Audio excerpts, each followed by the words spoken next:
Hey you guys, it's Cami and we're a couple days before starting, and a few days before starting, but I really take this week to prepare.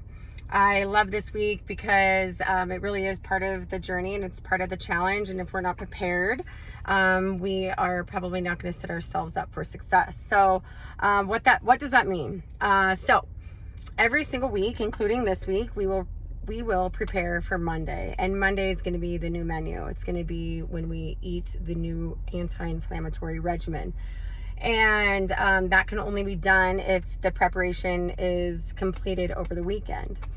And I don't ever do it in one day, not anymore. I've learned my lesson. I've attempted everything under the sun, and it just doesn't work for me to do just on a Sunday.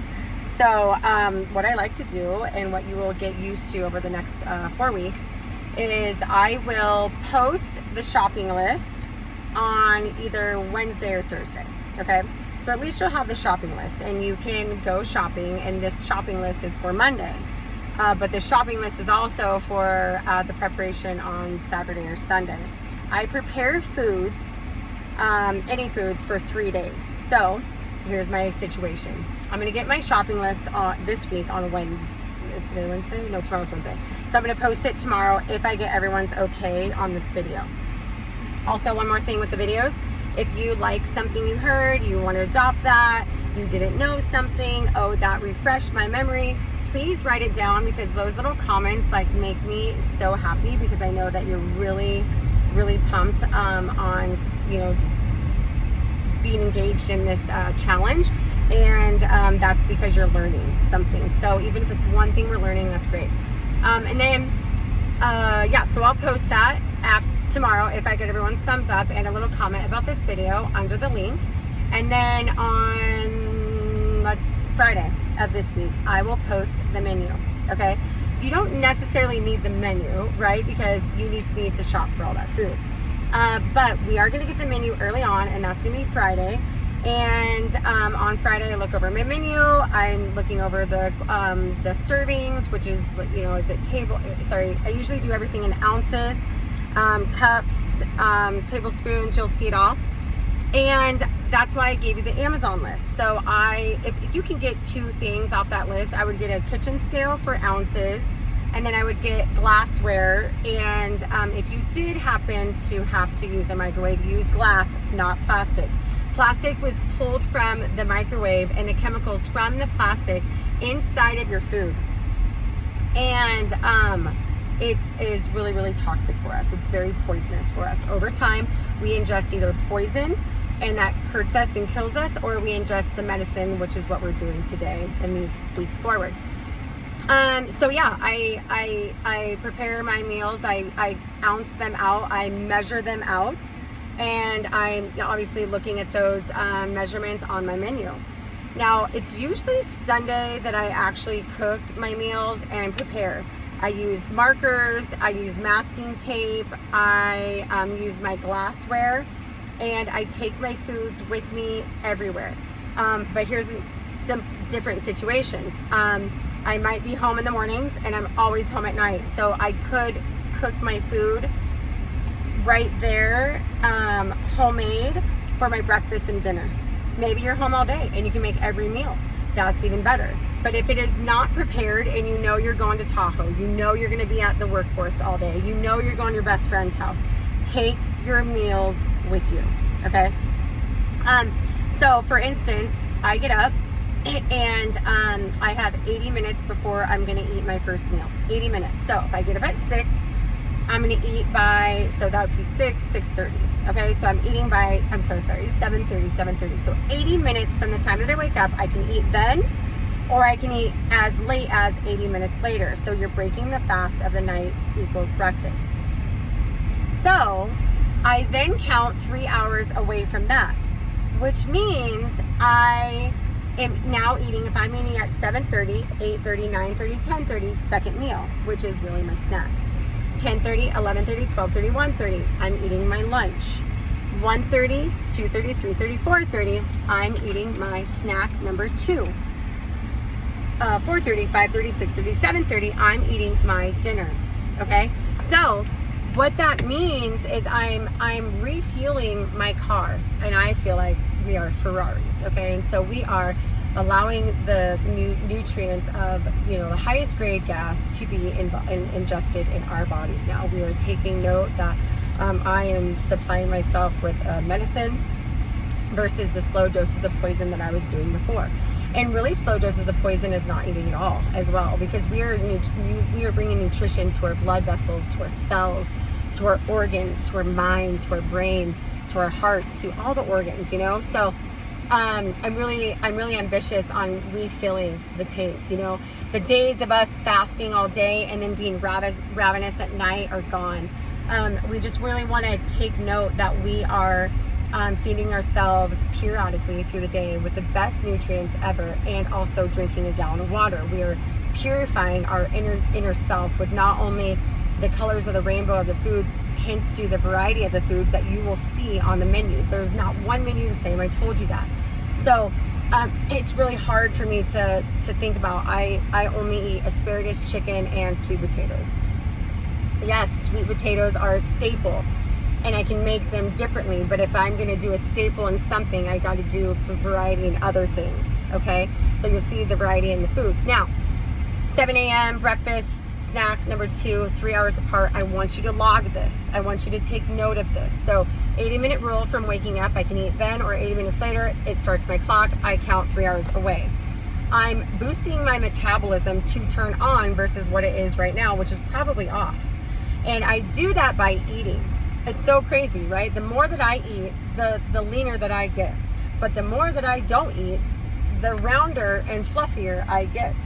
It's just science, and we are mammals at heart, and when we don't eat, we go into starvation mode. So it's really fun to understand that sense of science, and I have to like wrap my brain around it, because we grew up in the way of like, don't, you know, only 3 meals a day, or 1 meal a day, fast all day, eat 1 meal at night. You know, it's like so backwards. When we were born, we were destined to eat throughout the day periodically, and eat the most nutritious foods, you know, and not overeat. Like, we're only eating anywhere from 1,300 to 1,600 calories, you know, we're not overdrawing. So it's going to be interesting, because some of you are going to be like, oh my gosh, this is so much food. And it's because you haven't had a lot of food. You've been deprived.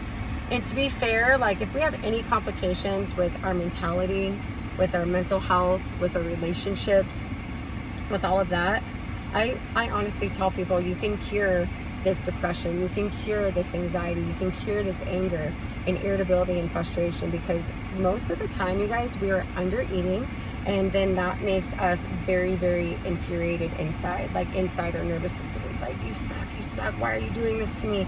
And really, I want to eat, but you won't let me. And we're destined, we're desired, we were told to eat.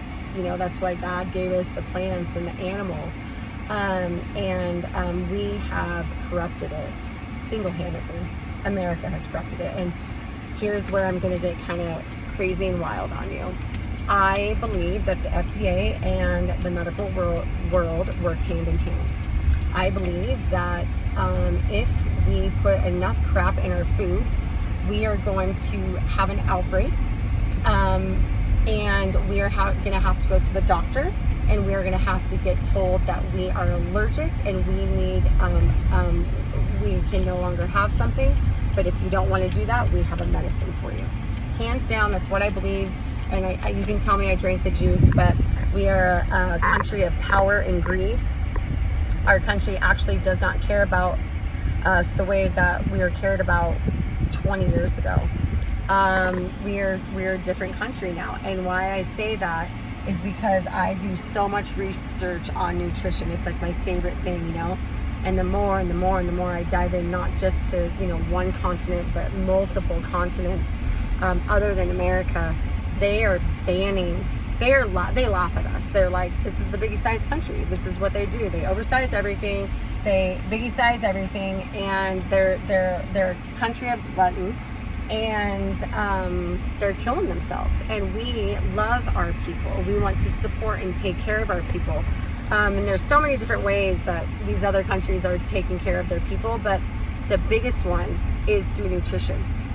you might have literally, this is an example, a Kit Kat bar in France. And you might look at that Kit Kat bar and be like, oh, it's the same Kit Kat bar, but it's not. It is made completely different because they have to make that Kit Kat bar in a whole different way because of their banned elements and ingredients inside of their Kit Kat bars in France. And they are not allowed. And anyways, and the ones in America, we're allowed all those crappy ingredients, and those are the slow doses of poison. And so if I ate one every day, I'm ingesting that for the next 42 years, I'm gonna have an outbreak. There's something gonna grow inside of me that is not of greatness, but probably of, you know, the negative side.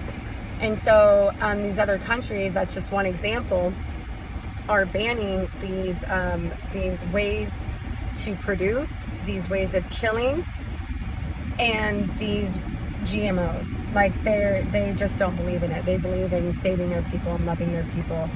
So living a Mediterranean lifestyle is my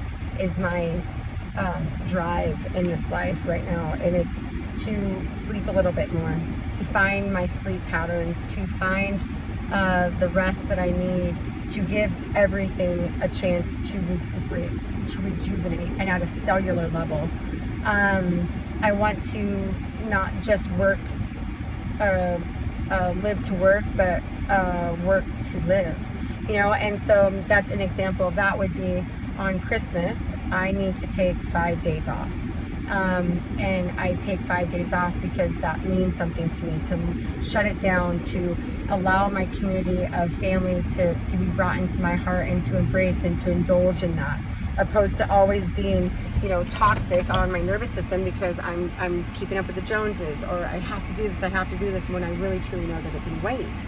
Another example would be work, and then give yourself a siesta, you know, and that's what they do over there. They work, siesta, and they come back to work. It's these little fine motions of harmony versus just this strict thing, like I have to be this way. Another example would be a lot of fish, a lot of omegas, a lot of things that treat the neck up. So a lot of skin care happens, a lot of hair care happens with omega-3s, 6, and 9s. And also the most clarity that you can have from a food is fats, and that's essential fats. So which leads me into the macro breakdown. So we're going to have 40% of complex carbs. Complex carbs is going to be not simple carbs, not the breads, not the cereals, but we're going to have different breads and cereals. We might, but they're going to be grain-free. Grain-free complex carbs is going to be the biggest anti-inflammatory of your life. You're going to feel a different way. FEEL is the biggest word in this challenge. You will feel different if you stick with it. And the only way we can understand if we're going to feel different is we stick with something. Okay, so stick with this with me. Trust the process. Trust the process. I hope you're writing all this down. And then 40% is going to come from lean proteins, which is going to be Mediterranean style. They're going to eat a ton of lean protein. So that might be big game, or the fish, or the chicken, or the egg whites. But I'm also big on essential fats, which is to help the mind, which is to help the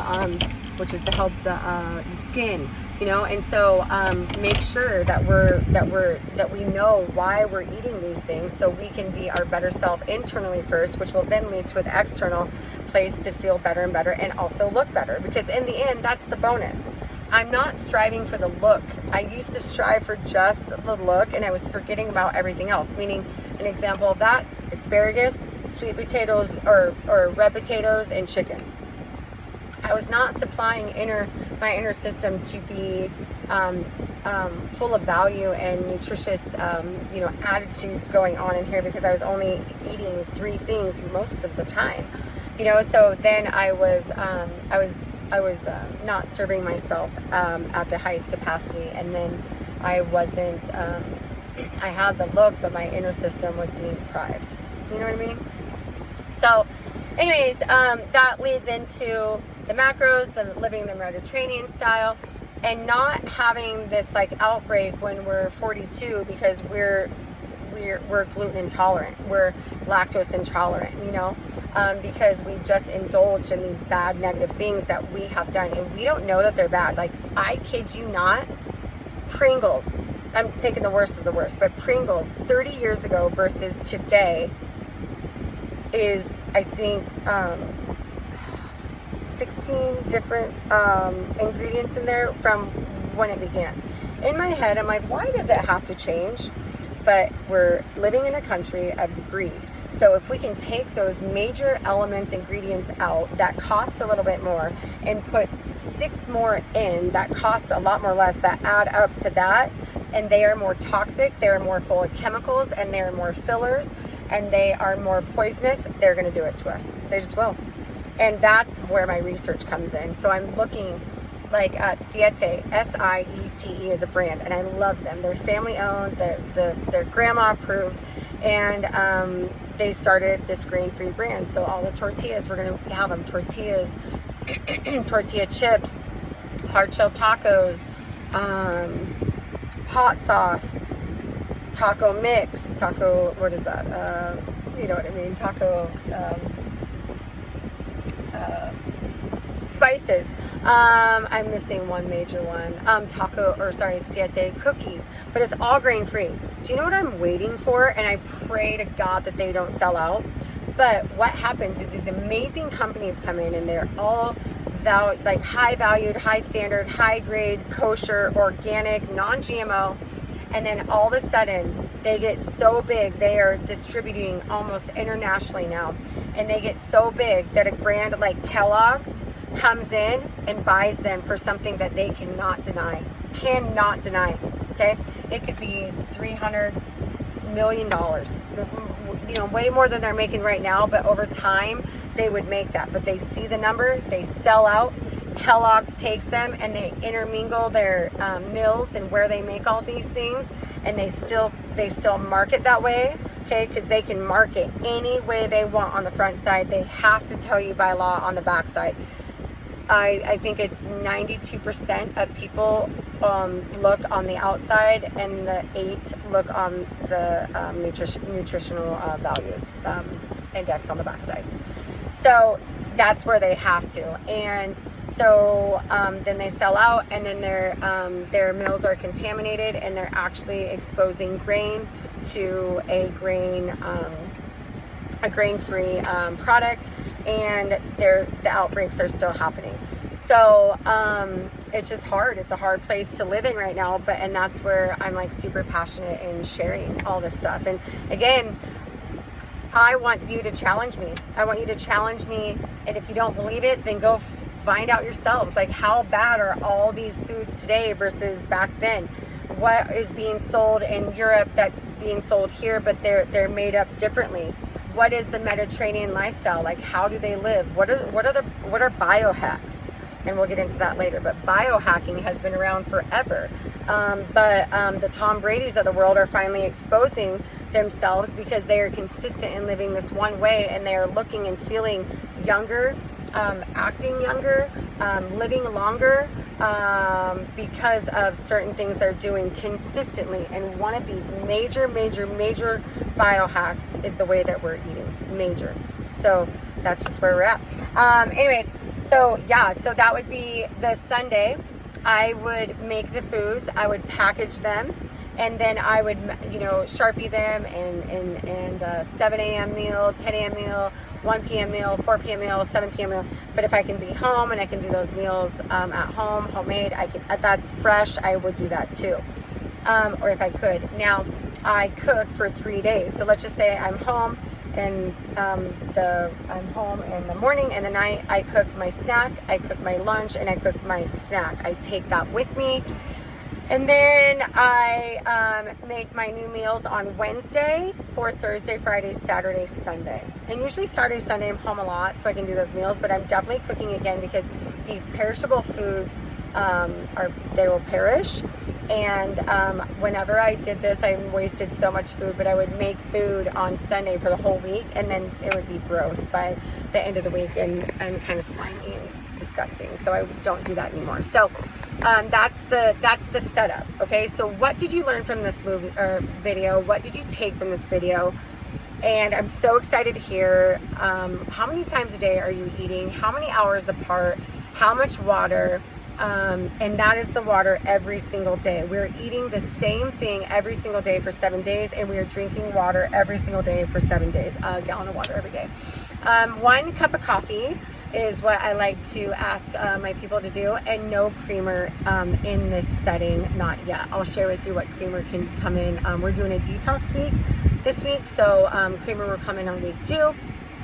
And then tons of water, a lot of tea, but the tea water does not equal your water for the day, for your gallon, so add the water in. And then one major thing, make your food with love. If you don't make your food with love, you tend not to eat it because it's not full of the spices and herbs. So bring the spices and herbs to your palate, and you will be more ambitious to finish that food and to eat that food. And if you're not used to eating, I ask you to put an alarm on your phone. So at 7, 10, 1, 4, and 7, my alarm goes off to remind me when I get back into turning on the metabolic system. And to turn on the metabolic system is to eat more often, is to drink more often. Water. And if you're using the restroom, number 1 and 2, you are doing a great job in helping that light bulb turn on to turn on the metabolic system. If you feel hunger all day long, not out of like boredom, but hunger actually because your metabolism is turning on, and so now your body's asking for fuel, it's a great indicator that your metabolic system is also turning on. So yeah, those are the little hints and tips and tricks for getting ready. And then tomorrow I will add the shopping list to the link, not the link, but the folder of discussion for topic, and menu 1, week 1. And what did you learn from this video? What are you taking from it? All right.